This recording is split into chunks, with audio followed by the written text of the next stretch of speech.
Shalom, everyone. Welcome to Eretz Yisrael. I'm Avraham Shira, and we are here overlooking the valley of Tzofim, of the seers. And down the valley, if you just keep going about 45 miles, you're going to get to Aza.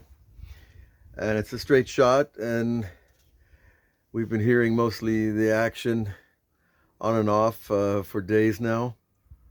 And people just keep asking, who is Hamas? Who are these people?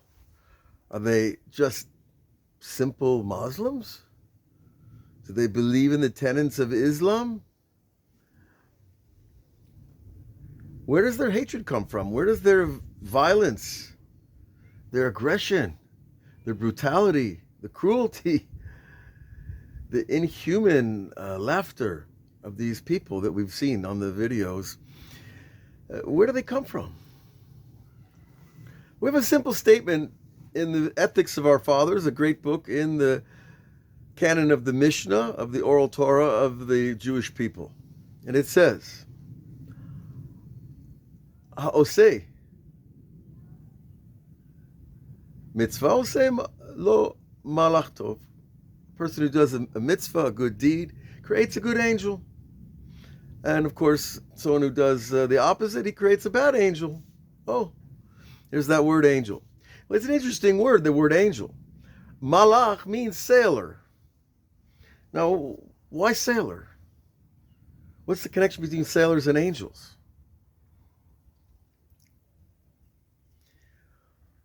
Well, sailors, what do? They take goods from a port, they put it on their ship, and they sail around the world selling their goods, delivering what they have to deliver. What do angels do? They take information from its source, and they share that information with the destination where that information needs to go. So if you do a good deed, you create a good angel, you create a good information system, and that gets delivered. And if you do a bad deed, then guess what returns? Judaism, another idea behind this is measure for measure, mida keneged mida. Measure for measure is often related to the idea of karma, which is a Hindu concept. But what happens when a person keeps doing evil? When a person is educated in evil? When a person is taught from his childhood on his TV that the Jews are evil and they need to die? How free is that person going to be? How free is a child to clarify the information that's fed him? And what we know is that if a person does something enough, he loses his free choice. He will do things against his own conscience until he loses his conscience. Now, conscience in Hebrew is a matzpeh, is a matzpun. And a compass is a matzpen. And it comes from the root to see, to oversee.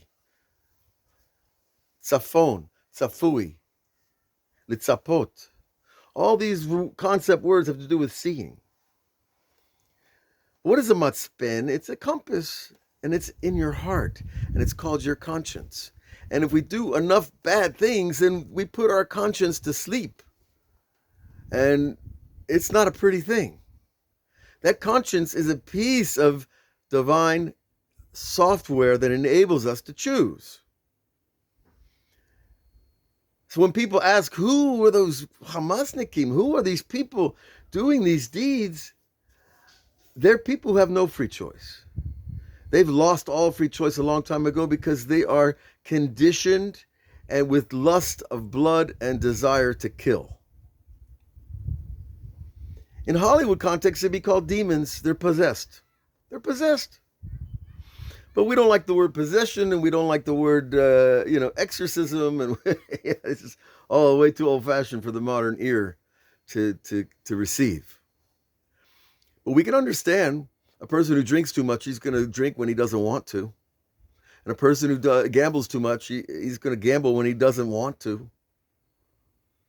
And a person who thinks about murder long enough is going to just desire to go out and do what was done almost a week ago.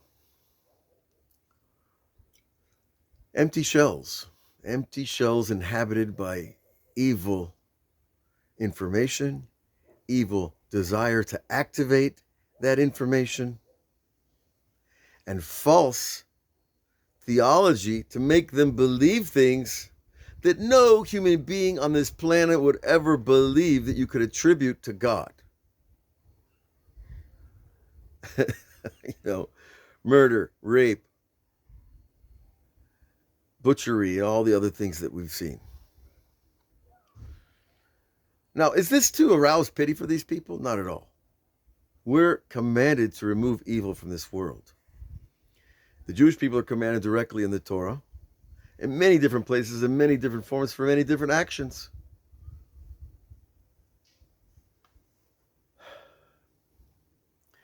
But the cry goes up for all the other Palestinian people.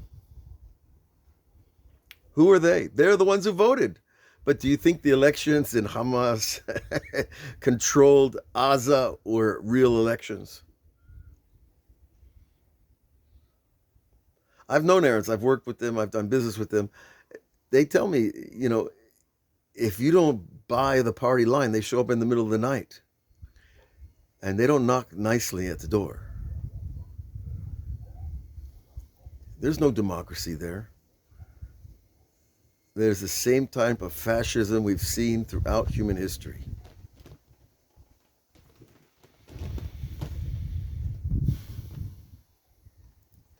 And so how free are the people? When it goes to voting for Hamas or some other party, there is no other party in Gaza. My wife asked me, what do you do? What are people going to do? I said, if I lived in Gaza, I would run. Run, swim, dig, get out of there. But I would also probably maybe look at some other form of monotheism that doesn't say it's okay to lie and to kill in the name of Allah. And if you look those things up, you can find them in the Quran. Are there good things in the Quran? Probably. They wouldn't have a thing to sell. But you take religion and you add it with bloodlust, and you get a lethal combination. It seems to me the greatest sin of all is to co-opt God's name in the name of doing the most heinous crimes humanity can imagine. That's what they've done. They try to take the most beautiful, perfect thing that we have, an infinite, eternal God, and they hung the most evil things around the hem of the skirt of the divine. And it leaves us only one choice: not to defend ourselves. You see, we have a right to defend ourselves. You notice that phrase that keeps showing up in the media? Defend yourself. Oh, well, how long are we going to have to keep defending ourselves? How long are we going to have to keep taking these attacks? 75, 100 years is not enough. Hundreds of years are not enough if you count the Ottoman Empire. So it's more than defense, folks. And the Jewish people are on the rise. We're getting stronger. We're getting more unified. We're getting more faith in ourselves and faith in God and faith in our connection to each other. All the miraculous stories that come out of these horrible events strengthen us in our position and where we're going and what we're here and why we're doing what we're doing. And it also will explain to us eventually, over time, enough information will arise about the questions that we're asking about these events. How did it happen? Who let it happen? Where did it come from? And why do people that have families and children and homes and jobs suddenly turn into murderous madmen? What's driving that mechanism? We know. Because this comes from the same place that makes us do things that we're not proud of as well. but it's magnified and multiplied and remultiplied exponentially until you take a guy that watches football on Sunday and gets high on the adrenaline to a guy that needs to go out and take a butcher's knife to an elderly person. Because it's all one. What we call it in Kabbalah is the malchut of the other side. The kingship of evil. Because everything in goodness is also on the map in the side of evil, the side of darkness. So for everything good that you find in the world, there is an equal and opposite force.